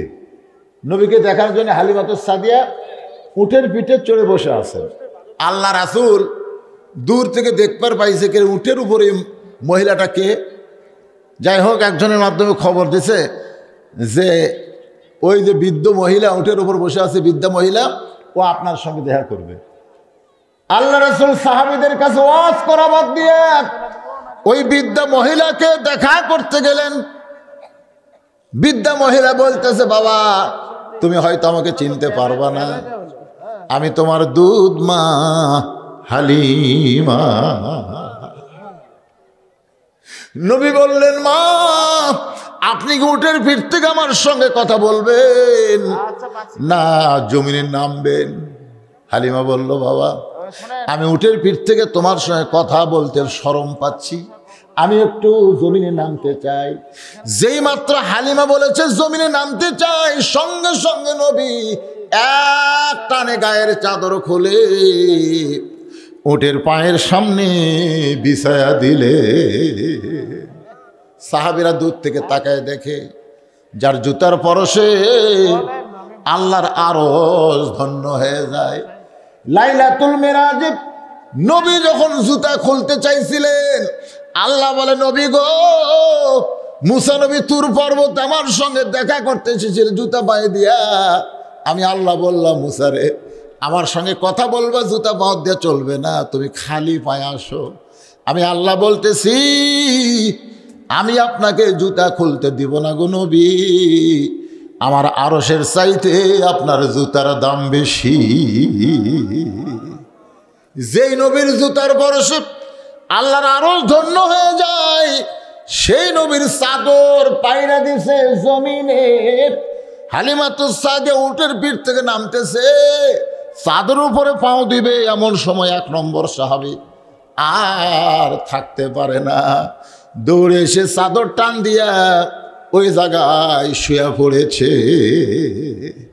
আবু বকর রাদিয়াল্লাহু বললেন, মা আমি জীবিত থাকা অবস্থায় আমার নবীর চাদরে কেউ পাও দিবে, আমি এইটা সহ্য করতে পারবো না। আমার জীবনের চাইতেও নবীকে বেশি ভালোবাসি। আমার শরীরের উপরে, বুকের উপরে পা দিয়া আপনি জমিনে নামে। আবু বকর রাদিয়াল্লাহু যখন শুয়ে পড়েছে, নবী বলে, আবু বকর আমি কার সামনে চাদর বিছায় দিছি তোমরা কি জানো? আবু বকর বলে, হুজুর জানি না, তবে এটা জানি আপনি তাকে সম্মান করতেছেন। রাসূল বলে, আবু বকর মায়ের এক ফোঁটা দুধের দাম, কাটিলে গায়েরই চাম, পায়ের জুতা বানাইল ঋণের শোধ হবে না, এমন দরদি ভাবে কেউ হবে না আমার মা হালিমা। হালিমা তো সাদিয়া বললেন, রে আবু বকর তুমি সরো, আমি নবীর চাদরের উপরে পা দেব, তোমার বুকের উপরে পা দেব না। বাজান রে, আবু বকর রাদিয়াল্লাহু সরে গেলে হালিমা তো সাদিয়া উটের পিঠ থেকে নামলেন। সতর্ক হয়ে নামার পরে ওই চাদর উপর পা না দিয়া, চাদর উপর পা দিলেন না, বরং চাদরটা নিয়ে মুখে লাগালেন, চাদরটা নিয়ে চোখে লাগালেন, আর বললেন, নবীর সাহাবীরা রে, আজকে তোমরা নবীকে জীবনের চাইতেও বেশি ভালোবাসো।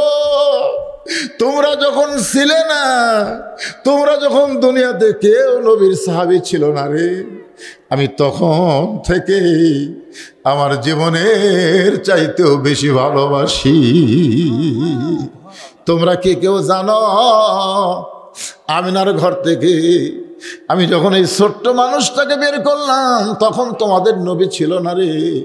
তখন ছোট্ট মানুষকে বের করে যখন আমার বুকের মধ্যে নিলাম, রে নবীর সাহাবীরা শোনো, আমি উটের পিঠে করে যখন তোমাদের ছোট্ট নবীকে নিয়ে আসতেছিলাম, এক খণ্ড মেঘ আমার মাথার উপর ছায়া দেয়, ওই মেঘের মধ্যে এত সুন্দর জান্নাতি বাতাস আমার শরীরে কে লাগায়? আই বললাম, মেঘ রে, রোদ আমার শরীরে লাগে না, এত সুন্দর বাতাস কে দেয়? মেঘের ভিতর থেকে আওয়াজ আছে, হালিমা তুমি যারে কোলে নিয়েছো সে দুনিয়ার সাধারণ কোনো সন্তান না, আল্লাহর মেঘ ছায়া হয়, জান্নাতের বাতাস তোমার শরীরে লাগতেছে। আমি সেদিন থেকে নিয়ত করেছি, তোমাদের নবীর জন্য তোমরা না, আমিও জীবন দিবার চাই। যে কথা বলতে চাচ্ছি, দুধমাকে নবী যেভাবে ভালোবেসেছেন, আমরা নিজের মাকেও সেই ভালোবাসতে পারি না। ধরে কোন কথা ঠিক কি না? মায়ের পায়ের তলে সন্তানের জান্নাত। জোরে কোন, মায়ের পায়ের তলে সন্তানের কি? মায়ের পায়ের তলে সন্তানের জান্নাত। নবী বললেন, ফাতেমা তুমি সামনে সামনে যাও, কারণ তুমি শুধু আমার মেয়ে না, তুমি হলো আমার মা। ফাতেমা সামনে গিয়া ঘরের দরজা খুললেন, নবী দরজা বন্ধ করে দিলেন। ফাতেমা জুব্বা নিয়া হালিমা খাদিজাতুল কুবরা তার মাকে পরালেন। ওই জুব্বা পরানোর পরে ফাতেমা দরজা খুললেন, নবী তাকায় দেখে ফাতেমা মুস্কি মুস্কি হাসতেছে। নবী আশ্চর্য হয়ে বলে, ফাতেমা কানতে কানতে তুমি জুব্বা নিয়ে ঢুকলা আর হাসতে হাসতে দরজা খুলে বের হলা। ফাতেমা বলতেছে, বাবা আমি কানতে কানতে কেন ঢুকলাম সেটাও আপনি জানেন, হাসতে হাসতে কেন বের হলাম এটাও আপনি জানেন। রাসূল বলে, ফাতেমা একজন মেয়ে তার মাকে কাফনের কাপড় পরাবে, কানতে কানতেই ঢুকবে, কিন্তু হাসতে হাসতে দরজা খুলবে, এটা আমি নবীও জানি না। এ কথার দ্বারা নবী বুঝাইলেন, নবী গায়েবের খবর জানে না, আল্লাহ জানাইলে নবী জানে। জোরে কোন কথা ঠিক কি না? আল্লাহ নবী বলেন, ফাতেমা তাহলে হাসতে হাসতে দরজা কেন খুললি মা? ফাতেমা বলে, বাবা আপনার জুব্বা যখন আমার মাকে পরাতে গেছি, এমন সময় আনজুরু বিনুরিল্লাহ, আমি নজর করে দেখি আপনার জুব্বা পরানোর আগে আল্লাহ তাআলা আমার মাকে জান্নাতের পোশাক পরায়া দিছে। সঙ্গে সঙ্গে নবী দরজায় বসে বললেন, আল্লাহর নবী ঘরের দরজায় বসে পড়ে মাটির মধ্যে হাতটা ঠেকালেন। ফাতেমা তাকায় দেখে নবীর চোখ দিয়ে দর দর করে পানি পড়তেছে। ফাতেমা বাবার থুতুনির তলে হাত দিয়ে বলে, বাবা, আমার মাকে আল্লাহ জান্নাতের কাপড় পরায় দিছে, এইটা শুনে কি আপনি খুশি হতে পারলেন না? আপনি এমন করে কেন কাঁদতেছেন? রাসূল বলে, ফাতেমা, এই কান্না আমার দুঃখের কান্না নয় মা, এই কান্না হলো আমার আনন্দের কান্না। তোমার মাকে আল্লাহ জান্নাতের কাপড় পরায় দিছে, তুমি কি জানো তার আমল কি? ফাতেমা বলে, বাবা, আমি একজন মেয়ে হয়ে মায়ের আমল কেমনে জানবো? রাসূল বলে, ফাতেমা রে, এই দুনিয়াতে সর্বপ্রথম আমাকে যিনি নবী বলে স্বীকার করেছে তিনি হলেন তোমার মা। আল্লাহর নবী বলেন, খাদিজা, আপনি হলেন আমার বিবি, আমি আপনার নবীকে হবার যোগ্য। খাদিজা বলে, ইয়া রাসূলুল্লাহ, আপনি শুধু ভিতরের না, আপনি হলেন বাহিরের, আপনি বাহিরেও যেমন ভিতরেও তেমন। সঙ্গে সঙ্গে আল্লাহ কোরআনের আয়াত নাযিল করলো, লাকাদ কানা লাকুম ফি রাসূলিল্লাহি উসওয়াতুন হাসানা। দুনিয়ার কোন নেতার পিছনে দৌড়াও না, কোন নেতার সামসা হইও না। যদি জান্নাতে যাবার চাও, বিশ্ব নবীকে নেতার আসন দিয়া তার উম্মত হতে হবে। ঠিক ঠিক। হ্যাঁ রে, আজকে বাংলাদেশে কোনো পীরের সাহেবের হাতে তার বউ মুরিদ হয় না, জানেন? বাংলাদেশে খোঁজলে দেখবেন কোনো পীরের বউ মুরিদ হয়নি। যদি বলা হয় মুরিদ হওনি কেন, আমার পীর সাহেব মাঝে মধ্যে মুরিদের বইয়ের দিকে যে চোখ মারে, এই লুচ্চার হাতত কে মুরিদ হবে? বাংলাদেশের কোনো বক্তার বউ বক্তা হুজুর কয় না, এটা জানেন? আমি যে এত ওয়াজ করি, আপনারা হুজুর হুজুর করেন, আমার বউ হুজুর কয় না। আমি একদিন করলাম, একটা হুজুর কও তো দেখি, তোমার মুখ থেকে হুজুর শুনতে কেমন লাগে? খালি মুচকে মুচকে হাসার কয়, জনগণ আপনাকে চিনে না তাই হুজুর কয়। কিন্তু আমি তো আপনাকে চিনি, আপনি মালটা কি? নিজের বইয়ের কাছে হুজুরি হওয়া গেল না। আর সর্বপ্রথম যিনি নবী বলে স্বীকার করলেন তিনি হলেন নবীর বউ। এই জন্য হুজুর হাজুর পীর সাহেব এগুলো মানা যাবে না, মানতে হবে কেবলমাত্র আল্লাহর নবীকে। জোরে কোন কথা ঠিক? আল্লাহ কোরআনের বহু জায়গায় বলেছেন, আতিউল্লাহ ওয়া আতিউর রাসূল, আল্লাহর আনুগত্য করো, নবীর অনুসরণ করো। আল্লাহর নবী খাদিজার দেহ কেন নিজের হাতে কবরের ঘরে নামায় দিচ্ছেন। খাদিজার 2 নম্বর চাওয়া হলো, আপনার পবিত্র হাত দিয়ে আমার একটু কবরে নামায় দিবেন। নবী নিজের হাত দিয়ে খাদিজাকে কবরের ঘরে নামায় দিচ্ছেন। আবু বকর তাকায় দেখে নবীর চোখটা দরদর করে পানি পড়তেছে। আবু বকর বলে, রাসূলুল্লাহ, আপনি যদি এমন করে কাঁদেন তাহলে আমরা কেমনে সহ্য করব? রাসূল বলে, আবু বকর, আমি যাকে নিজের হাতে কবরের ঘরে নামায় দিলাম, এক সময় তার মুখের কাফন খুলে দেখি সে আমার দিকে তাকায় আছে,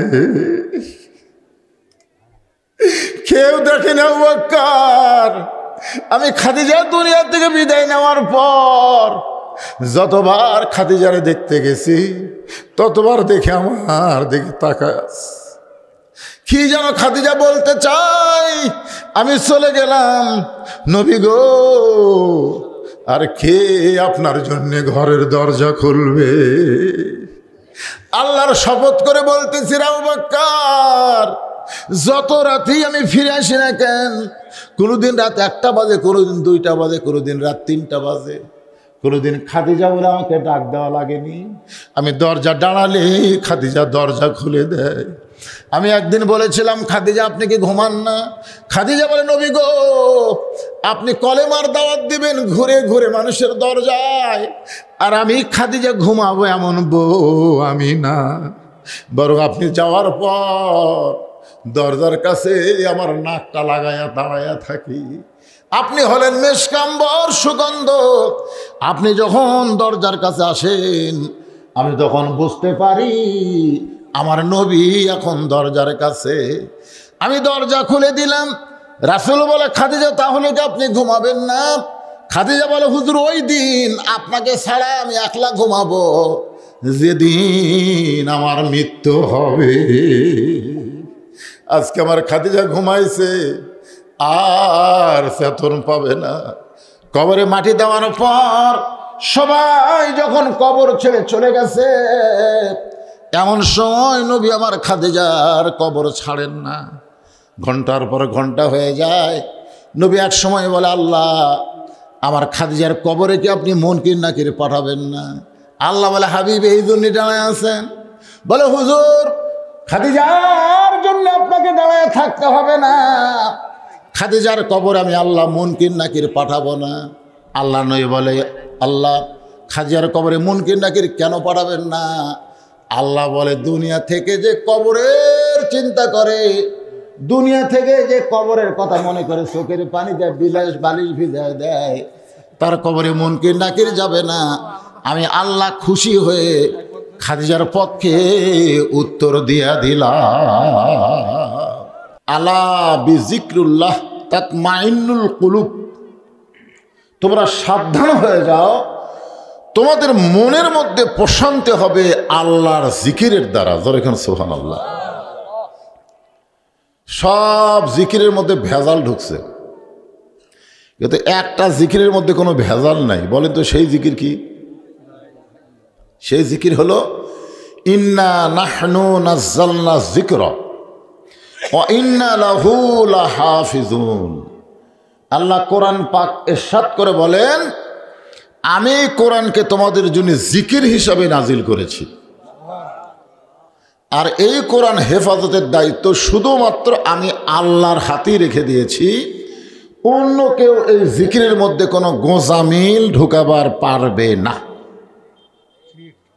আপনারা দেখছেন, বললেন লা ইলাহা ইল্লাল্লাহর মধ্যে কোনো ভেজাল নাই। আমি কিন্তু জিকিরের কথা বলছি।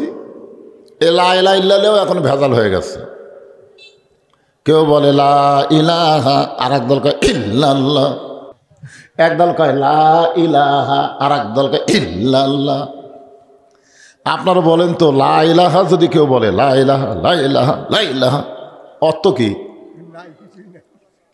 ইলা নাই, ইলা নাই, ইলা নাই, ইলা নাই। আর কেউ যদি কয় ইল্লাল্লাহ ইল্লাল্লাহ, আল্লাহ ছাড়া, আল্লাহ ছাড়া, আল্লাহ। তাহলে ভেজাল আছে না নাই? জোরে করে আছেন নাই? কিন্তু একত্রে যদি বলেন, একত্রে লা ইলাহা ইল্লাল্লাহ, তাহলে হবে আফজালু জিকির লা ইলাহা ইল্লাল্লাহ। সবচাইতে উত্তম জিকির হচ্ছে লা ইলাহা ইল্লাল্লাহ পর্যন্ত বলা। মাঝখানে থেমে থেমে বলা যাবে না, এক টানে বলা লাগবে। কি বলা লাগবে? লা ইলাহা ইল্লাল্লাহ। তো এই কোরআনের মাহফিলে এসে আপনাদের মনটাও ভালো হবে, এ কথা আল্লাহ বলেছেন। ইন্নামাল মুমিনুনা আল্লাযীনা ইযা যুকিরাল্লাহু ওয়াজিলাত কুলুবুহুম ওয়া ইযা তুলিয়াত আলাইহিম আয়াতুহু যাদাতুহুম ঈমানাও ওয়া আলা রাব্বিহিম ইয়াতাওয়াক্কালুন। এখানে আল্লাহ বলতেছেন মুমিন কারা? পাইকারি হারে সবাই মুমিন? আপনাদের কি মনে হয়? সবাই মুমিন নয়। আব্দুল লতিফ বিশ্বাসের এলাকায়, আব্দুল লতিফ বিশ্বাস ওই বেলকুচি এনায়েতপুর এলাকায় আব্দুল লতিফ, উনি সরকারের একসময় মন্ত্রীও ছিলেন এবং সিরাজগঞ্জ জেলা পরিষদের চেয়ারম্যান। কিন্তু এইবারে তিনি নৌকা প্রতীক পান নাই। কি প্রতীক? নৌকা প্রতীক পান নাই। তো ওই জায়গায় একজন লোকের নাম হলো মুমিনুল হক। জোরেকার নাম কি? আব্দুল লতিফ বলতেছে, আমি 30-40 হাজার ভোট বেশি পাইছিলাম, কিন্তু এই মুমিন আমাকে জোর করে ঠকে দিছে। তার মানে বোঝা গেল নাম মুমিন থাকলে হবে না রে ভাই। কারা মুমিন? আল্লাহ বলতেছেন ইন্নামাল মুমিনুনা আল্লাযীনা, পাইকারি হারে সবাই মুমিন নয়, এরাই হলো মুমিন ইযা যুকিরাল্লাহু ওয়াজিলাত কুলুবুহুম, কোরআনের আলোচনা শুনলে যাদের অন্তরের তরফরানি শুরু হয়ে মনটা বড় শান্তি পায়। জোরে কর সুবহানাল্লাহ। তাহলে এখানে আসার পরে আপনাদের মনের মধ্যে কি হবে? শান্তি হবে। শরীরের শান্তি বহু পাইছি, কিন্তু মনের শান্তি আমাদের খুবই অভাব।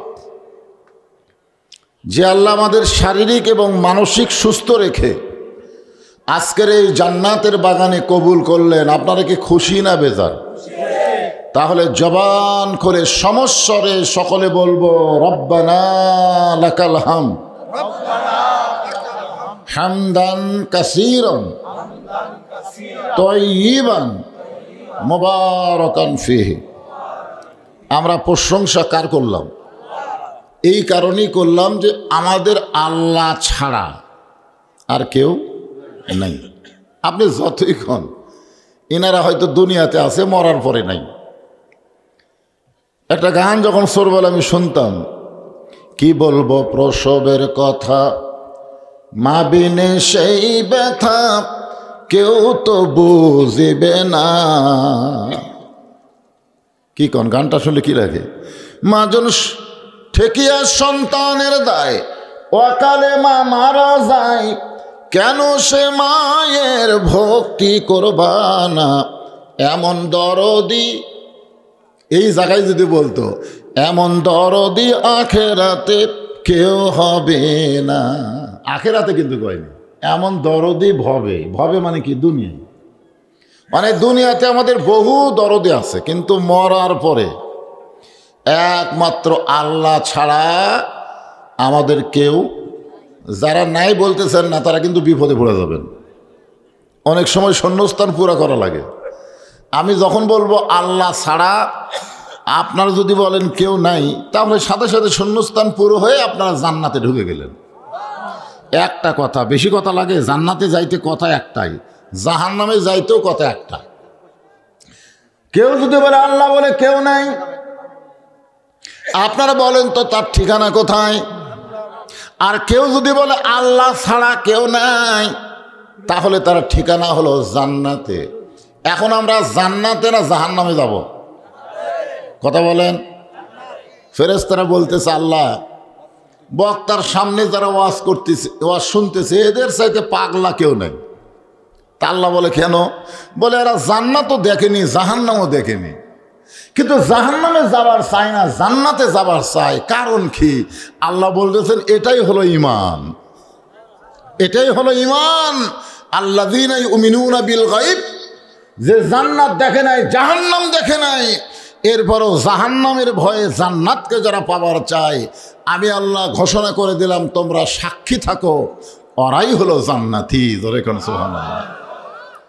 তাহলে এই কথা বলার সময় যারা জবান বন্ধ রাখে, তখন ফেরেশতা কয় আল্লাহ আমরা তো তাকে আছি, এরা জবান খুললো, কিন্তু এই কয়টা মুখ খুললো না কেন? আল্লাহ বলতেছে এরা মুখ না খোলার কারণ হলো ওরা হলো পুরুষও না, নারীও না, যাকে বলা হয় হিজড়া। ধরে কোন এরা কি? মানে এরা জান্নাতেও না, জাহান্নামেও না। এর আলাদা একটা ঠেলা আছে, যে সবসময় কি মুখ বন্ধ রাখা যাবে? আমরা যে আল্লাহর জিকির করলাম, ওই আল্লাহ আমাদের উপর এত খুশি, না দেখে আল্লাহকে জিকির করা, না দেখে আল্লাহর প্রশংসা করা। আল্লাহ এত খুশি হয়, জিকির আমাকে কোনোদিন দেখলি না, আর আমাকে আলহামদুলিল্লাহ বলে প্রশংসা করলি, আমি আল্লাহ তোর প্রতি এত খুশি হয়ে গেলাম। খুশি হওয়ার কারণে আসমান এবং জমিনের ফাঁকা জায়গাটা নেকি দিয়ে পরিপূর্ণ করে দিলাম। দেখছেন, এই সুবহানাল্লাহ কিন্তু আল্লাহর প্রশংসা। ফেরেশতা কয় দেখছেন আল্লাহ, বক্তা এই কথা বলার সাথে সাথে সুবহানাল্লাহ কইল। এখন কি? আল্লাহ কয় সুবহানাল্লাহ বলা মাত্রই ওদের নামে আমি আল্লাহ খুশি হয়ে জান্নাতের বাগানে একটা গাছ লাগাই দিলাম। ফেরেশতাকে আবার দেখইল, আল্লাহকে আবার একটা দিলাম। আপনারা বলেন তো এই গাছ কি ইউক্যালিপটাসের গাছ? ইউক্যালিপটাস গাছ মানে জমি নষ্ট করে, যখন কি নষ্ট করে? এই গাছটা হলো এমন একটা ফলবান বৃক্ষের গাছ, যেই গাছ এত বড় হবে যার ছায়া অতিক্রম করতে একটা তেজস্বী ঘোড়া, তাজা ঘোড়া দৌড়াবে 500 বছর লাগবে। জোরে কোন সুবহানাল্লাহ। আল্লাহর প্রশংসা করার সঙ্গে সঙ্গে এ রজব মাসে আমরা এমন একজন নবীরে পাইলাম, যেই নবীকে আল্লাহ দুনিয়া থেকে আরশে নিয়ে যাচ্ছেন। সোনাল্লাহ। যানবাহনের নাম হলো বোরাক। জোরে কোন যানবাহনের নাম কি? ফেরেশতা জিবরাইল বলে, রাসূলুল্লাহ এই বোরাকের পিঠে আপনি চড়বেন, বোরাক আপনাকে আল্লাহর আরশে নিয়ে যাবে। নবী মুস্কি মুস্কি হেসে বললেন, জিবরাইল এত দ্রুতগামী যানবাহন আমি চড়া মাত্রই যদি আল্লাহর আরশে নিয়ে যায়, তাহলে এমন একটা যানবাহন আমার গুনাহগার উম্মতের জন্য আমি পুলসরাতের কিনারায় চাই। জিবরাইল কয়, হুজুর এর একটা চাওয়া হলো? কোন নবীর জন্য আল্লাহ যে বোরাক বানায়নি, আপনার জন্য করছে স্পেশাল ভাবে, আর আপনি সেইটা উম্মতের জন্য, তাও গুনাহগার উম্মতের জন্য চাবেন? আমার মনে হয় এই চাওয়া আল্লাহ আপনার কবুল করবে না। সঙ্গে সঙ্গে আমাদের নবী বোরাকের কাছ থেকে 11 গজ দূরে গেলেন। কয় গজ?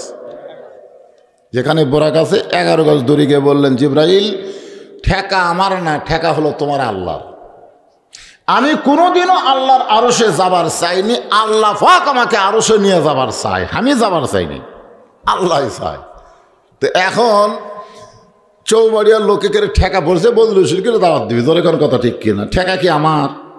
আপনারে দাওয়াত দিবেন। এখানে আসার পরেই বেল্লাল হাদিসে বলতে, হুজুর কি খাবেন? নাস্তা পানি নিয়ে রেডি করছে। হুজুর জোহরের পর কিন্তু আবার ভাত খাবেন। আমি চাচ্ছি না, ও খালি সমানে খাওয়ার চাই। তার মানে কি ঠেকা আছে? ধরে কোন কি আছে? আমার ঠেকা আছে? নবী কোনোদিন আল্লাহর কাছে যাবার চাচ্ছে? আল্লাহ বোরাক পাঠায় দিছে। নবী বলতেছে ঠেকা আমার না, ঠেকা হলো তোমার আল্লাহর। যতক্ষণ পর্যন্ত আমার গুনাহগার উম্মতের জন্য এমন করে একটা বোরাকের বাজেট না হবে, আমি নবী ততক্ষণ বোরাকের পিঠে চড়বই না।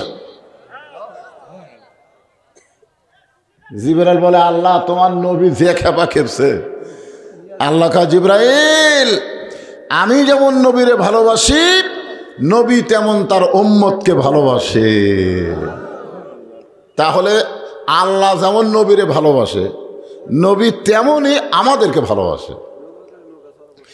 যতক্ষণ পর্যন্ত বোরাকের বাজেট না হবে, নবী বোরাকের পিঠে চড়বেন না। আল্লাহ নবীর মুখের দিকে তাকায়া আমাদের সকলের জন্যে একটা করে বোরাকের বাজেট করে দিলেন। চিন্তা করছেন? এমন একজন নেতা নবী আমরা পাইছি, যে কোনো সময় কোনো অবস্থাতেই আমাদের কথা ভুলে নেই। আমরা কি সেই নবীরে ভুললে হবে নাকি? মাঝে মাঝে নাকি নবীর প্রতি দরুদ পড়ি, নবীরে সালাম করি মাহফিলের ভিতরে, নবীর প্রতি দরুদ পড়ি, নবীরে সালাম করি মসজিদের ভিতরে, কিন্তু নবীর সমাজ গড়ার কাজে অনেকের দ্বন্দ্ব মনে বাজে। নবীর মক্কা জীবন নেওয়াজ করবেন, কেউ কোনোদিন আপনারে বাধা দেবে না, কিন্তু নবীর মদিনার জীবন নিয়ে যখন কথা বলবার যাবেন, আবু জেহেল মার্কার নেতারা তখন খেপে যাবে। ধরে কোন ঠিক কিনা? যখন বলবেন নবী খালি নবী ছিল না রে, নবী জীবনে 27টা যুদ্ধের সেনাপতিত্ব করেছে। 27টা যুদ্ধে নবী সেনাপতি। নবী কি? বদরের যুদ্ধে নবী ঘরের মধ্যে ঢুকলেন। সাহাবেরা জিজ্ঞেস করতেছে, নবী ঘরের মধ্যে যা হয়তো যুদ্ধের দিনে মুসলমানের বিজয় হয়, এই জন্য হয়তো দোয়া করবেন। এই সাহাবেরা এরকম চিন্তা করতেছেন। কিন্তু কিছুক্ষণ পরে সাহাবেরা দেখলো নবীর গায়ে আর জুব্বা নাই, নবী সৈনিকের পোশাক পরে বের হয়েছেন। নবীর মাথার দিকে তাকায় দেখে নবীর মাথার টুপি নাই। এই যে টুপি, এই টুপি আর নাই, নবী মাথাত হেলমেট পরেছে। যখন কি পরেছে? নবী হজরত আলীকে ডাক দিয়ে বলে, আলী আমার কোমরের পেটিটা আমি নিজে নিজে টাইট করবার পারতেছি না, তুমি একটু টাইট করে দাও তো, কারণ কোমর যদি টাইট না হয় তাহলে কাম করা বড় কঠিন। জোরে কোন ঠিক কিনা? আপনি ঢিলা লুঙ্গি পরে কোথাও মারা পারবেন? লুঙ্গি পরার পর আবার একটা গামছা বান্ধা লাগে। জোরে কোন ঠিক কিনা? যত টাইট হবি তত কামের প্রতি আগ্রহ হবে। আল্লাহ রাসূল বলেন, আলী আমার কোমরের বেল্টটা একটু টাইট করে দাও। আবু বকর বলেন, ইয়া রাসূলুল্লাহ আপনি হলেন আল্লাহর নবী। নবী বলেন, আবু বকর আমি আল্লাহর নবী এটাও যেমন ঠিক, আজকে বাতিলের বিরুদ্ধে হকের পক্ষে বদরের যুদ্ধে সেনাপতি হব এটাও তেমন ঠিক। জোরে কেন সুবহানাল্লাহ। আজকে হকের পক্ষে বাতিলের বিরুদ্ধে আমি কি হব, সৈন্য না সেনাপতি? তাহলে আমাদের নবী বাতিলের বিরুদ্ধে সেনাপতি হয়েছে, এই কথা বলবার গেলে অনেকে বলবে হুজুর এই কথা না কয়ে খালি তাইফের ঘটনা কন তো, তাইফের ঘটনা মানে মায়ের খাওয়ার ঘটনা কন। হায় হায়, নবীর পিটন খাওয়া দেখে কানবে, কিন্তু নবী যে বাতিলের বিরুদ্ধে যুদ্ধ করছে এইটার কথা শুনবে না। আজকে নবীর উম্মত হয়ে বাতিলকে গ্রহণ করে জীবন চালাবার চাচ্ছেন, দুনিয়াতে মুসলমানের পরিচয় দিবেন, কিন্তু মরার সময় বেঈমান হয়ে মরা লাগবে। জোরে কোন ঠিক কি না? কারণ আল্লাহ কোরআনে বলেছেন, কুল হে রাসূল আপনি বলেন, ইন কুনতুম তুহিব্বুনাল্লাহ ফাত্তাবিউনি ইউহিব্বুকুমুল্লাহ ওয়া ইয়াগফির লাকুম যুনুবাকুম ওয়াল্লাহু গাফুরুর রহিম। আল্লাহু আকবার। আল্লাহ বলতেছে নবী আপনি বলেন, কাক বলেন? আপনার উম্মতদেরকে বলেন, কেউ যদি আল্লাহ পাবার চায়, কি পাবার চায়? আল্লাহকে যদি পাবার চায়, আল্লাহকে যদি মহব্বত করতে চায়, কিংবা আল্লাহর মহব্বত যদি আশা করে, তাহলে তাকে 1000 আমল করা লাগবে না, 1000 আমল করা লাগবে না, একটাই মাত্র আমল, ফাস্তাবিউনি, তারা যেন আপনাকে ইত্তেবা করে। ইত্তেবা খালি মক্কা করলে হবে না, মদিনাও করা লাগবে। জোরে কোন কথা ঠিক কিনা? ইত্তেবা মানে কি? অনুসরণ। মিনহা খালাকনাকুম ওয়া ফিহা নুঈদুকুম ওয়া মিনহা নুখরিজুকুম তারাতান উখরা ইযা আসাবাতুহুম মুসিবাতুন ক্বালু, সকলে বলেন ইন্না লিল্লাহি ওয়া ইন্না ইলাইহি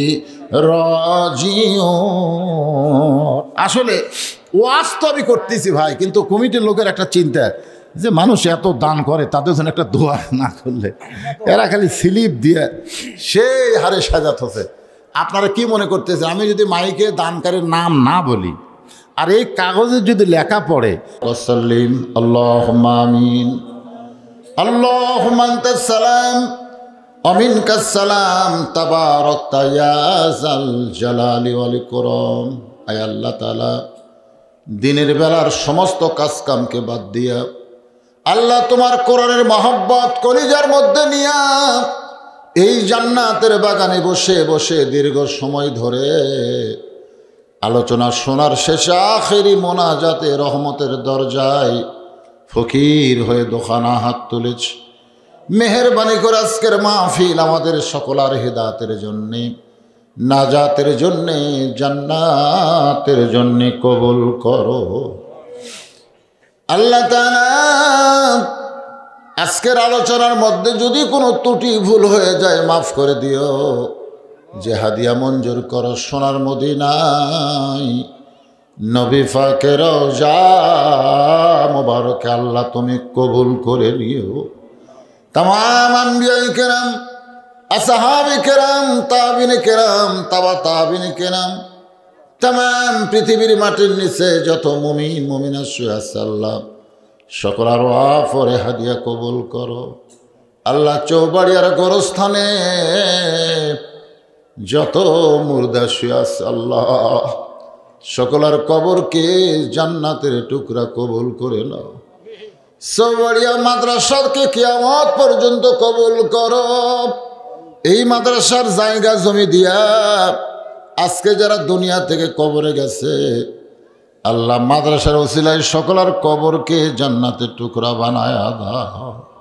আল্লাহ তাআলা বিদেশের দুই ভাই মাদ্রাসা ওযুখানা নির্মাণ করে দিয়েছে। আমাদের দেশে থাকে না, তারা বিদেশের মানুষ। আমরা তাদের জন্য প্রাণ খুলে দোয়া করার বেশি বেশি করে তারা যেন দান করতে পারে। আয় আল্লাহ তাআলা, আজকের এই মাহফিলে নগদে বাকিতে হাজার হাজার টাকা তোমার বান্দারা দান করেছে, বান্দিরাও দান করেছে। আল্লাহ, এমনকি গামছা রুমালের মধ্যে 10টা টাকা হলেও যারা দান করেছে, সকলের দানগুলোকে জান্নাতের বিনিময় হিসাবে কবুল করে নেন। আজকের মাহফিলের সম্মানিত সভাপতিকে আল্লাহ আপনি কবুল করেন। আল্লাহ সহ সভাপতিদেরকে আপনি কবুল করেন। আল্লাহ অনেকে অনেক দান করেছে, হয়তো আমি নাম বলতে পারি নাই। যারা দান করেছে গো মাবুদ, তাদের নামগুলো জান্নাতের খাতায় আপনি লিস্টি করে নেন। আল্লাহ, মাদ্রাসার ম্যানেজিং কমিটির সভাপতি, সহসভাপতি, সেক্রেটারি, মাদ্রাসার ক্যাশিয়ার, মাদ্রাসার দাতা সদস্য, আল্লাহ সকলকেই জান্নাতি কবুল করে নেন। আল্লাহ, আমার মা বোনেরা পর্দার অন্তরালে বসে বসে ওয়াজ শুনল, আবিদা সালিহা পর্দার কবুল করে, মা ফাতেমার চরিত্র দান করে দে। আল্লাহ, আমি অসুস্থ, আমার মতো যারা অসুস্থ হাত তুলেছে, আল্লাহ সুস্থতার নিয়ামত দান করেন। আজকের মাহফিলের সম্মানিত প্রধান অতিথি মাননীয় এমপি সাহেবকে আল্লাহ আপনি কবুল করে নেন। আয় আল্লাহ তাআলা, আজকের মাহফিলের বিশেষ অতিথিবৃন্দ, মন্ত্রী অতিথিবৃন্দ, গ্রামের লোকজন যাদের নাম বিজ্ঞাপনে আছে এবং নাই, সকলকেই আল্লাহ আপনি কবুল করে নেন। আমরা যারা হাত তুলেছি, আমাদের জনম দুঃখনী মা যাদের কবরে গেছে, মা ছোট্ট একটা শব্দ, যাদের মা নাই তারাই বুঝতেছে মায়ের মতন আপন কেহ নাই রে দুনিয়ায়। ডিসেম্বরের 25 তারিখ পর্যন্ত আমি বুঝতে পারি না, মা যখন 25 তারিখে চলে গেল তারপর থেকে বুঝতে পারি মা যার নাই এই দুনিয়াতে তার আর কেউ নাই। এই দরদের মা যাদের কবরের ঘরে গেছে, আল্লাহ মায়ের পায়ের তলে সন্তানের জান্নাত, আমরা সেই মায়ের জন্য দোয়া করি, আল্লাহ মারে তুমি জান্নাতের বাসিন্দা কবুল করে নাও। বাবার বাড়িঘর সবই আছে, আমি সহ আমরা যারা বাবা হারাইতি,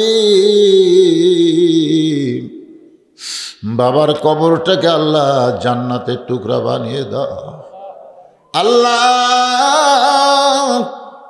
আমি কি দোয়া করব তুমি সবই জানো। বান্দাদের মনের আকুতি, যে যা নিয়ত করে হাত তুলেছে, আল্লাহ সকলের নেক নিয়ত নেক আশাকে আল্লাহ আপনি কবুল করে। মাদ্রাসাটি কিয়ামত পর্যন্ত কবুল করেন আল্লাহ। আল্লাহ, এই মাদ্রাসার মহতামিম, মাদ্রাসার ওস্তাদ, মাদ্রাসার তালবে ইলম সকলকেই তুমি হক্কানে হাফেজ হিসাবে কবুল করেন আল্লাহ।